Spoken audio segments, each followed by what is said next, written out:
भाई हमार तनी तोहन जाना पहले है नया हसीना का वीडियो देख लो जा, कैसे ही भोजपुरी में अश्लीलता पर ज्ञान चोद रहल बाली। मेरा भोजपुरी इंडस्ट्री से बस एक ही सवाल है, इनके अधिकतर गाने ढोड़ी पर ही क्यों होते हैं? और भी तो बॉडी पार्ट है ना, हाथ है, पैर है, मुंह है, फेस एक्सप्रेशन है, किसी में भी गाना बना लो, पर इनके ढोड़ी में ही इतना ज्यादा लगाव क्यों है? अगर कोई भोजपुरी इंडस्ट्री से मुझे देख रहा है ना, तो मुझे इस बात का जवाब दो, क्या लगाव है आपका ढोड़ी से?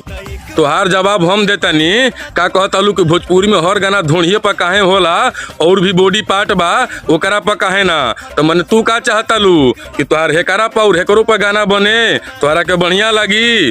खुद का जो बना देखा के अब भोजपुरी में अश्लीलता का ज्ञान चोद रहल बालू। तो एगो बात बताओ कि बॉलीवुड में चोली के पीछे क्या है, कुंडी मत खड़काओ राजा, सीधा अंदर आओ राजा, जैसन तमाम तरह का अश्लील गाना बा, तो ओकरा पर के बोली? तोहर माई की तोहर मौसी, या फिर उ कुल गानावा पर तू और तोहर पूरा परिवार साथे दारू पी के एंजॉय कर बुझा और आके भोजपुरी में अश्लीलता का ज्ञान चोद बुझा? तो सुनो, तोहरों के पहिरे खातिर साड़ी, लहंगा, सूट, सलवार जैसन तमाम तरह का सब कपड़ा बा, लेकिन तू कपड़ा उहे पहिरतालू जौना में तोहार धोनी, जोबना और सारा बॉडी पार्ट दिखे।